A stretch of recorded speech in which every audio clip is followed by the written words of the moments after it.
It's a pleasure to be here, and thank you so much to Needs for inviting me. I'm going to start with a little disclaimer. I've given similar presentations before, and the last 3 times that I've spoken publicly about my personal experiences, I have teared up, and I'm okay with that. I just know it's going to happen. I have Kleenex, so I just hope that I don't make you uncomfortable.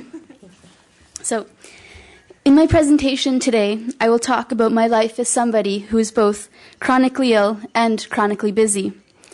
My main goal is to give you a sense of how I am managing my role as a student, as well as an employee in various working environments, on terms that suit me and my body.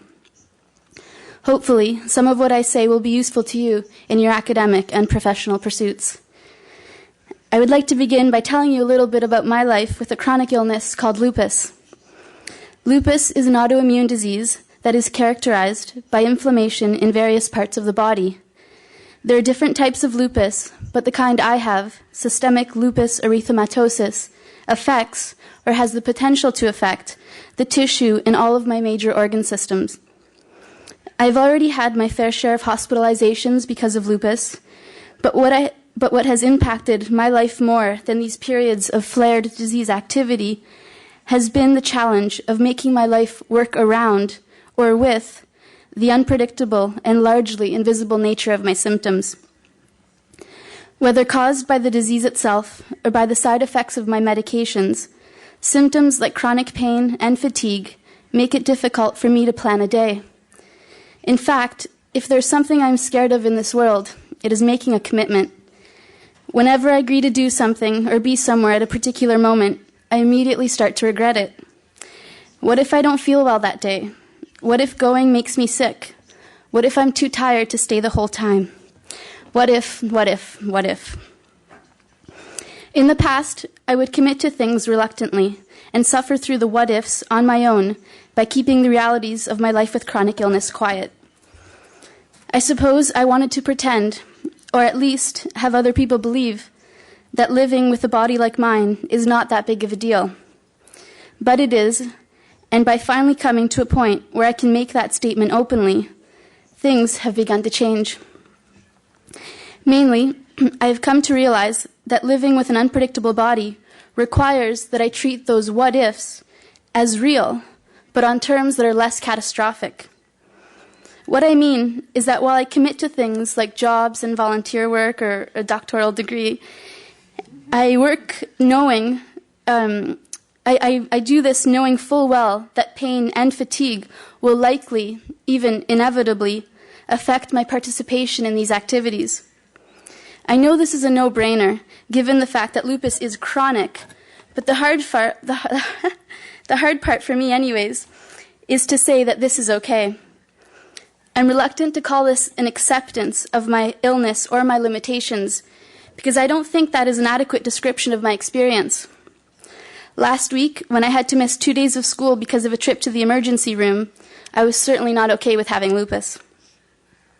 But let me get back to my point. Being okay or mostly okay with the chronic nature of my symptoms means that I can pass from a stage of dwelling on the catastrophic consequences of potential predicaments to a stage of finding practical accommodations to those what-ifs that are bound to happen.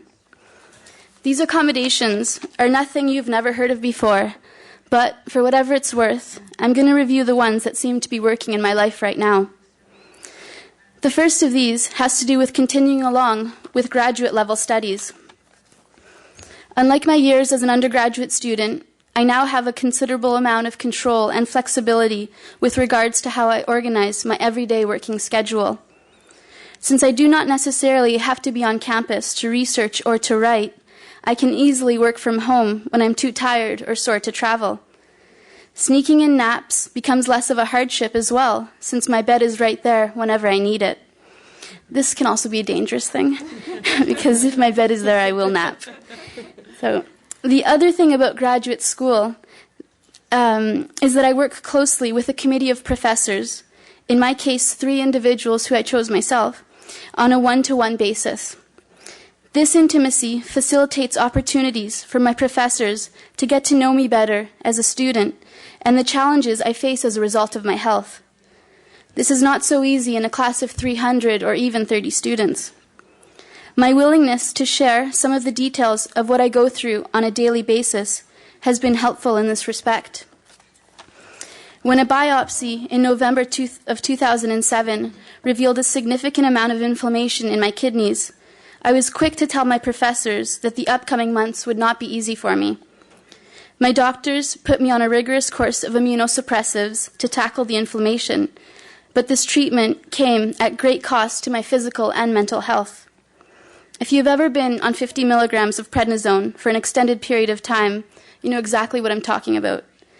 Prednisone is a corticosteroid that, in my case anyways, causes extreme anxiety, sleep disturbance, depression, and water retention in my cheeks and throughout my entire body.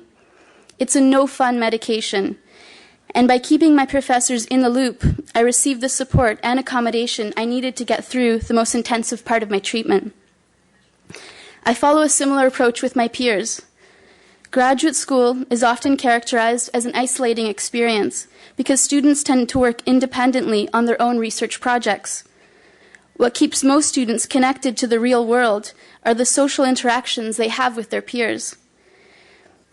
Because we are so close in my department, I share my experiences openly, and this has been met with an overwhelmingly positive response. My colleagues are quick to return my library books, they pass on missed lecture notes, and they even reassure me that I will get through this degree. Though I must admit, I sometimes feel uncomfortable telling peers and professors that I have a chronic illness. I try to remember a piece of wisdom offered to me by my best friend, Fran. Fran says, here we go. Fran says that by breaking the silence about the realities of living with a health-related disability, I may in fact be helping the next chronically ill person who comes along. Thus, I no longer see my admissions of pain and fatigue as evidence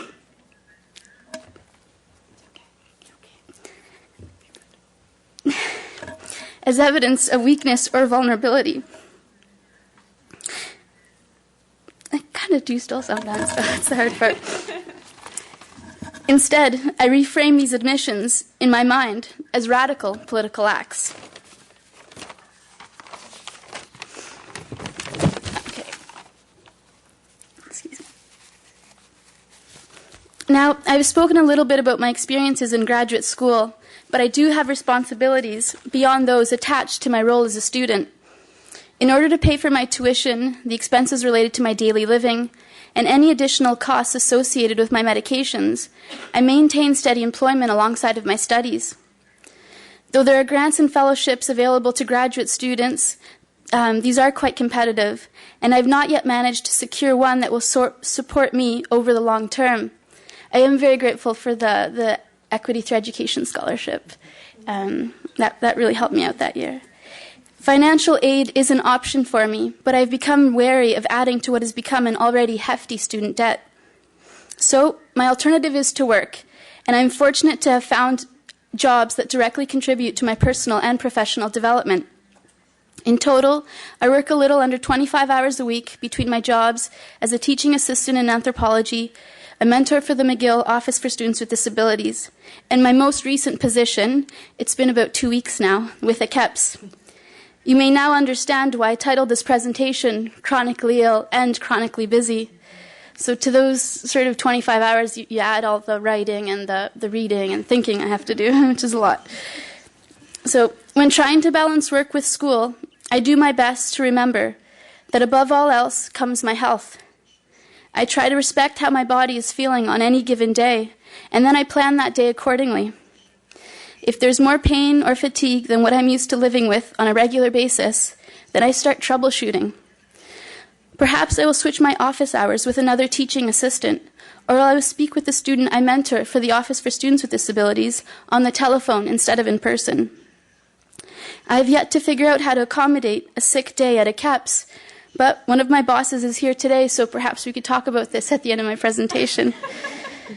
Again, the important thing here is to open up a space of dialogue where accommodations that suit both the employer and the employee can be negotiated. To conclude, I will state what is perhaps already swimming around in your heads. I have a lot on my plate. I'm actually tired just thinking about everything I have to do before the semester is through. But with the support of my husband David and all the other special people in my life, and here I include my cat Tigger and my dog Keo, I am committed to giving these things a go. The fact of my chronic illness has not yet convinced me that I cannot have it all. There's no harm in trying, right? And besides, what if I make it? Thank you.